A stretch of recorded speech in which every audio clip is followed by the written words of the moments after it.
the most powerful self-defense tool, the self-defense walking cane. I have with me here an everyday carry cane. This is a very nice cane you might carry. If you care for this side of stuff, you can have them made with or without that. But the features here that make this the most powerful self-defense tool that you can carry, other than, that's a whole different thing. But as a self-defense tool that's a thing, you have this crook here that rakes the skin, that it doesn't penetrate, but it's not meant to. It's meant to be a defensive tool. You can bring that across the nerves of the body in a raking fashion with so much strength and power to defend yourself. You also have the length of this self-defense tool, this walking cane, that you can strike with force, with extreme amounts of force. You also have this edge right here, this teardrop shape that you can use as almost like a dull sword blade, and it's going to break bone. It seeks bone, goes through the flesh, and is very effective at self-defense. Now, this is my everyday carry cane. This is a Cane Masters cane. This is so that you don't lose it, doesn't come out of your hand. Then if you need it, you have some paracord, 550 cord there. So it's a very effective self-defense tool. This one's a little bit more expensive. The link is below if you want to see what they look like. Hey, Doug, it's good to see you. Garen, it's nice to see you. And I train with this one. I keep this one nice, and this follows me everywhere I go. This goes in my car. I take it with me everywhere I go. It's always on this driver's or the passenger seat when no one's sitting there, so that I have quick access to it if I need it. It's like it's auto insurance policy, a little extra protection. It's great for seniors. It's good for senior self-defense. It's good for disabled person self-defense. It is the most powerful self-defense tool, the self-defense walking cane. I use this cane to train with. If you can have both, I would have both. Do have both. So this one, much less expensive, extremely durable, made out of oak, same company, Cane Masters. You warm up with a simple spin this way, bring it across the body and back. You'll see this in a lot of cane training self-defense videos. When you do cane self-defense techniques, a lot of people like myself and like others like to warm up with this cane spinning. Some people call it combat cane spinning. Depends on where you are, where do you live in the caner universe. Caners worldwide call this combat cane spinning because it's spinning a cane. And this is a combat self-defense cane. Now, I don't particularly teach spinning as a means of self-defense, although you can do it. And if you can do it effectively, go for it. Someone asked me recently, can I do low kicks with my self-defense walking cane? And the answer is, if you can do it effectively, as a distraction, as a way to break that ankle, as a way to stop them from coming closer, then yes, do it, very much so. I want to talk about walking with the cane because I talked about this in a previous video. I was wrong, 100% wrong. And I was with a physical therapist the other day, and I said, hey, look, I don't want to be out there telling people the bad information just because I think it's right, and I misremembered it. I remembered it incorrectly. And she said, yeah, absolutely. Let me show you how to do it right. Let me show you how they teach us in school, how to teach people when you need a cane. First thing, when you walk with if you need this for to get around, right, to ambulate, you need this self-defense cane because of an injury or because you have some weakness or infirmity or whatever reason, you would put it in the hand that's opposite of the injured side. Now, I've been having trouble with this hip for a long time, almost a year now, but it's getting much, much better because I aggressively rehab it, do physical therapy, take care of it. So it's in the opposite hand. This foot and this cane move about the same time. Or you could think of it depending on where your strength and weakness is. If this leg needs more strength, then you would lead with it and the cane would follow the leg. But it's always going to be opposite hand and leg. The cane goes in the hand that's on the side that's not as effective. So that's how you're going to walk with it. And it just allows you to have a little bit wider gait, allows you to have more stability, and the more you practice with it, the better you're going to get. Another question you ask me all the time when we're talking about the most effective self-defense tool, the self-defense walking cane, is how long should it be? And most of them come like a standard 36 inches. You can get a little bit longer, especially if you go with a Cane Masters cane. They'll make it as long as you want. Just call Keith, tell Tell him I said call him, and he'll make you what you need. Or go to that first link below and you can see the options there. If you extend your arm all the way, let it hang at the side of your body, where the break in the hand comes, the wrist, that's about where that should be. So if you've been trying to size yourself for a cane, you're either taller or shorter, that's how you're gonna figure that out.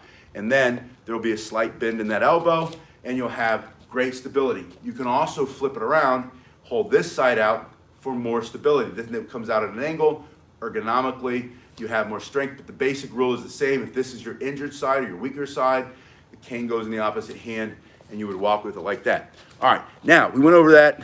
I've been meaning to clear that up because I caused the confusion. If there was any confusion, I don't think there was, but just in case you were wondering, I wanted to make sure that I'm not giving you bad information. So I went and I double checked myself, and this happens to me from time to time. I was wrong. And when I'm wrong, I want to say to you right away, hey, I was wrong. Okay, so Doug says the spinning we're doing here is where he has some challenges. So what I want to do is I want to break it down, some things that I see when I work with people in person here and when I do my virtual Zoom training, when we're working with the cane. The first thing that I see, which is most common in my opinion, in my experience, is that when people think they're spinning here, they're really spinning backward. And so what happens is that part of the cane is digging into your hand and it sometimes throws it off into your head and then you're whacking yourself in the head. So first of all, you might be thinking you're spinning forward, but you're really spinning backward. And you can spin backward, there's nothing wrong with that. It just takes a little bit more time to make sure that you're not gonna hit yourself with it, get more control over it. But start with the forward rotation. The second thing is you have to relax the hand a little bit more than you think you should.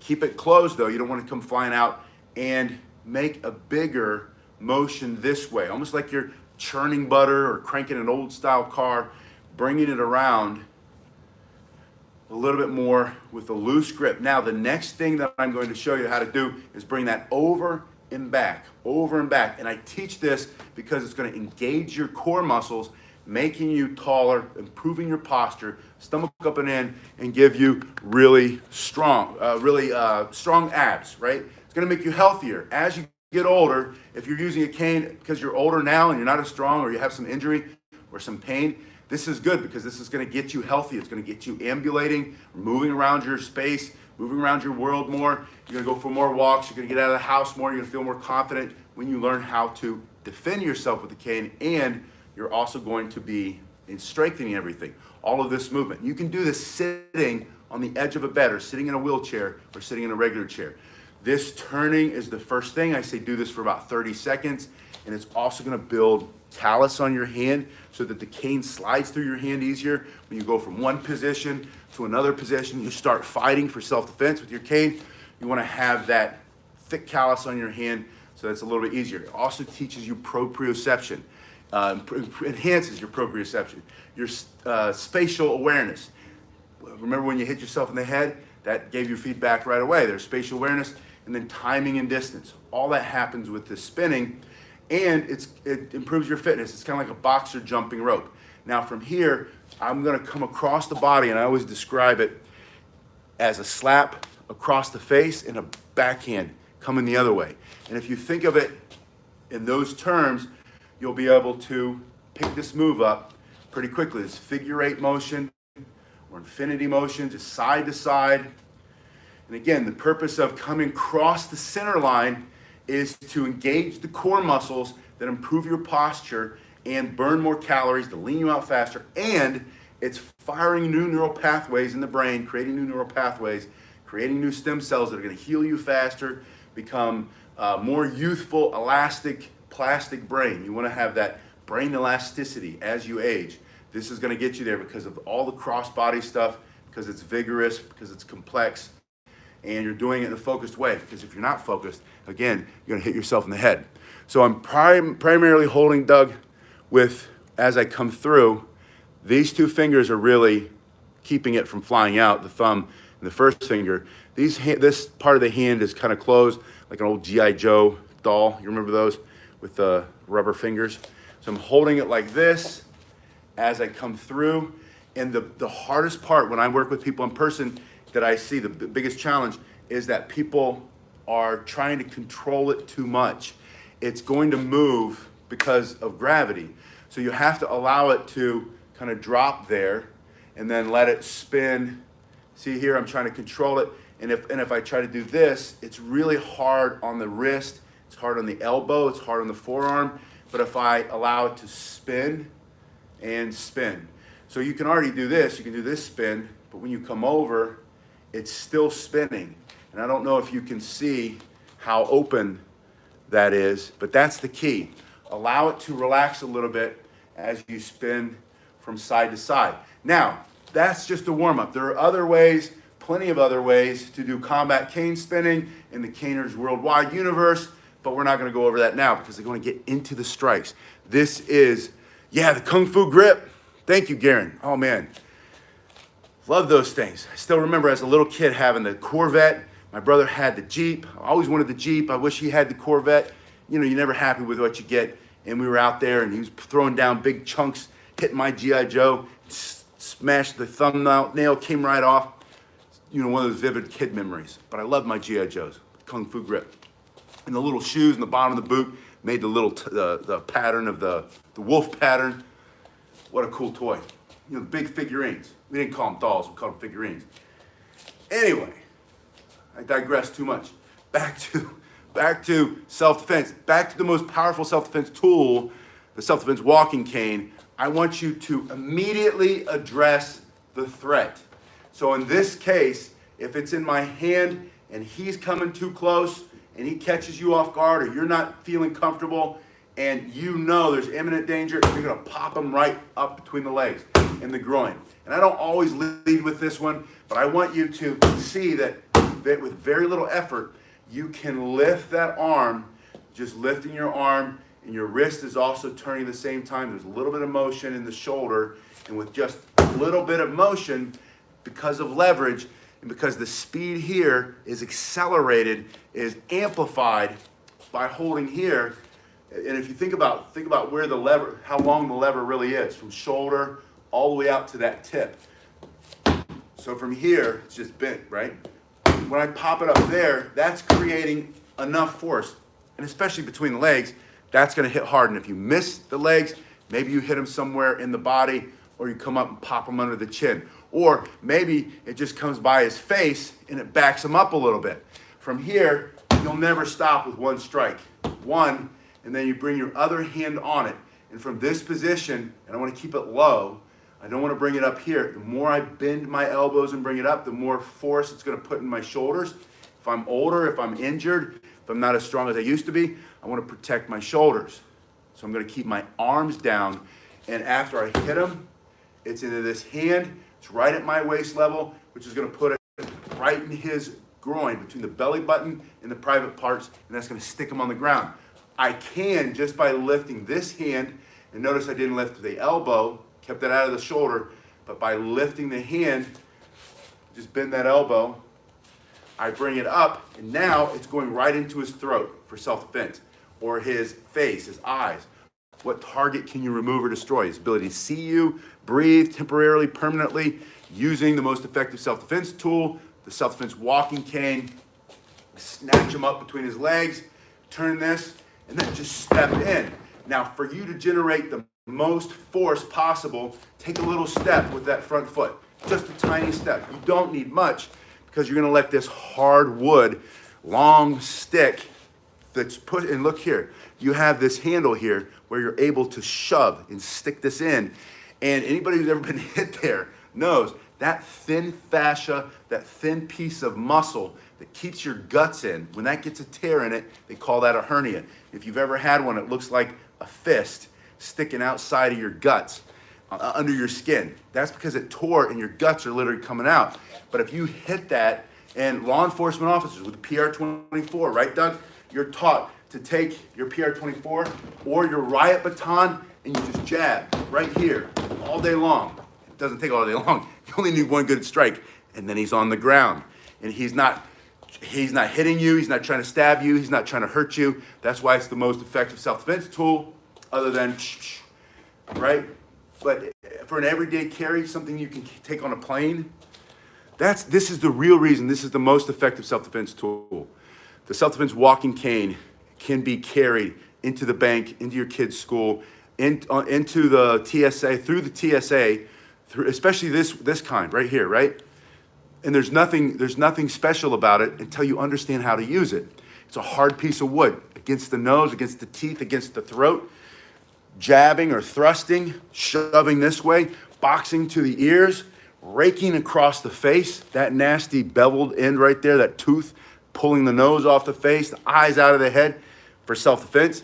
That's very effective. This big hammer here, striking, coming down in, whether you have the hook side out or the back of it out, either way, you're creating maximum amount of force. You reach in and rip them down. You have so many options with the everyday carry self-defense cane, the most powerful self-defense tool, because the Americans with Disabilities Act allows this to go anywhere because it's a mobility device. It's a medical device. And then the HIPAA law, the Health Information Privacy Act, allows you to carry it without being questioned by everybody. They can question you, but you can just say, hey, those are things that you're not allowed to ask me. And then if you go to the Cane Master site below, you can click on the link and there's a little mobility card. You put that in the wallet and you can buy it. It's $10 or just write down what it says on it, right? You don't want to spend the $10. But carry that with you. And then if you have to pull it out of your wallet to reference, it's just like police officers, we always carried the Miranda law so we could read someone their rights. And we did it correctly so that it would hold when they go to court. You just pull that out of your wallet and you say, well, here's why you can't ask me to prove that I need this cane. You don't have any right to do that, right? So because those two rules, those two general ideas, being able to take it everywhere and not being able to be questioned about it, you now have the ability to take it with you wherever you go. And then you have this fast snatching motion, striking here, bring this through, right into the temple or into the neck. And all I'm doing from here is pulling up and striking down. From here, I pull up and I strike down. And I can do that with the crook side facing out. I can do that with the crook side facing in. I can thrust, I can strike, I can put my hands like I'm doing push-ups. I can blast right through the nose, through the teeth, through the mouth, anything I can remove or destroy for self-defense. I'm using violence against violence. I'm going to stop the bad guy, the thug.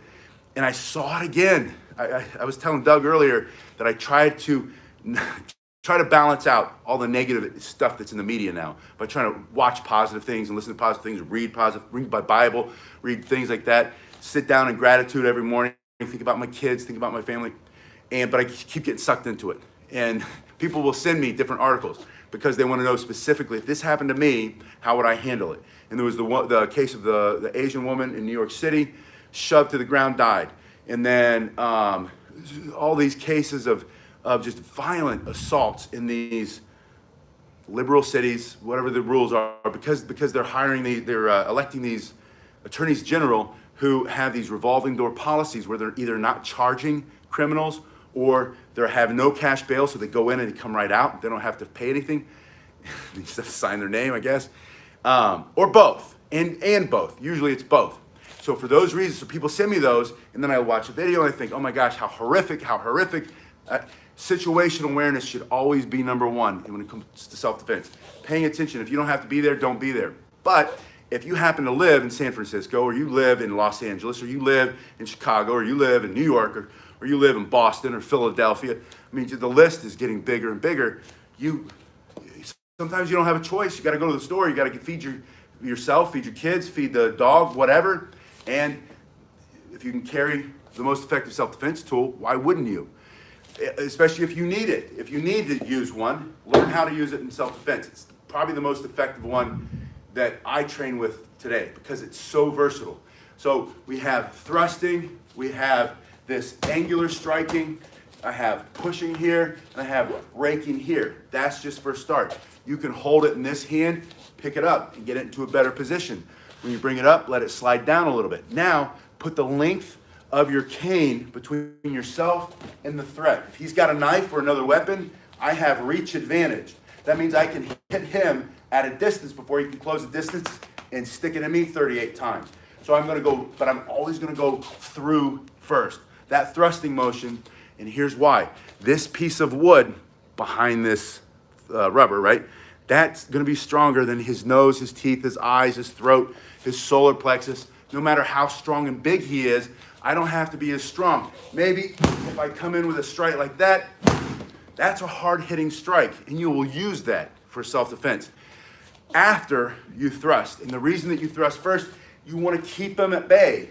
If you come in here and you immediately go like this, and you don't have good timing, and he comes in, and he can close that distance faster than you can imagine, and then all of a sudden your arm wraps around him, your cane's worthless. Nothing happens, right? Nothing happens that you need to happen. You're not able to stop him using the most powerful self-defense tool, the self-defense walking cane, because instead of the thrust, you went for a slashing attack. I'm not saying don't do that, because if you have a lot of skill and you've practiced a lot, you can make it work. But I'm saying if this is your first time, you're in this position, you get a better position, you say stay back, back up, I'll defend myself, and then you have to. This gets in his face really quick. The other thing is, he has to look around that cane in order to close the distance and hit me. He's got to work around this. And then, but the biggest question is, what happens when he grabs my cane? And what I'm going to tell you is, first, don't let him grab your cane. If you know it's a threat, there's no hesitation. There's no time to think about what you're going to do next. You get in this position. As soon as you realize you don't have a choice, you stick it right through his face as hard and as fast as you can. That will either hit him and do damage, or that'll cause him to back up.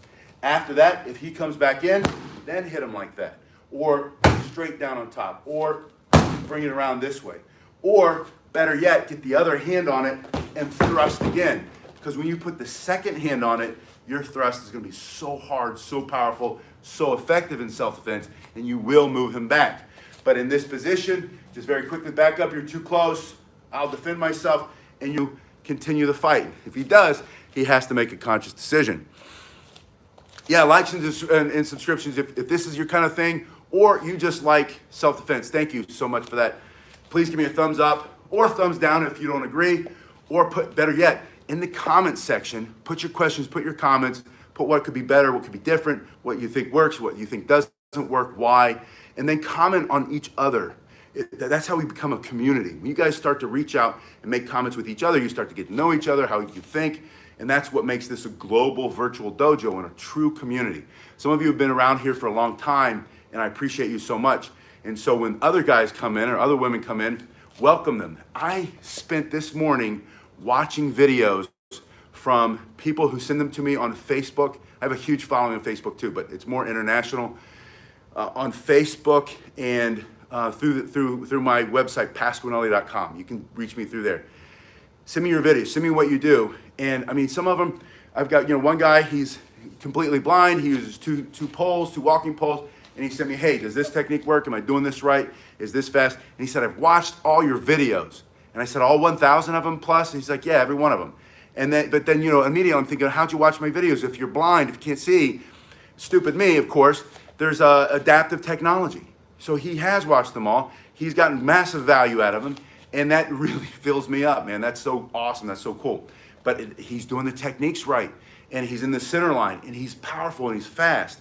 And it's a really, really cool thing. So please send those, but comment with each other. Make this a community. Put the comments in the comment section and then comment on someone else's comment. All right, so from this position, let's turn it around so the hook's out here. I show you how to snatch it up. I also want to show you how to pop it up. So from this position, this is a non-threatening posture, but you obviously have your self-defense. The most powerful self-defense tool, the self-defense walking cane, is in this position. And now you can thrust just like a jab to the face to keep him back. And how does that work? Hard oak or hickory, you can get this in hickory, against soft flesh. Look at the first link below to see what the dimensions are. So you can strike here, you can quickly hook the head. You can bring it back the other side and rake, all with one hand, or get the other hand on it, and now it's almost like a rifle. You've got a bayonet strike, right? Bayonet strike, you've got a rifle butt attack. You can slam them, blast them with both hands. You can box to the ears, and you can reach out, snatch them in, rake them down, pull that, just rip in some flesh for self-defense. Pull some of the flesh off, right? Come in here, but defend yourself. Go right to the throat. It's a fatal strike for self-defense when you crush the windpipe, which doesn't take very much pressure at all. And you're using the hardest self-defense tool, the best self-defense tool, most effective self-defense tool, the self-defense walking cane. You guys have been awesome. We'll do a lot more of these. I'll see you in a little bit.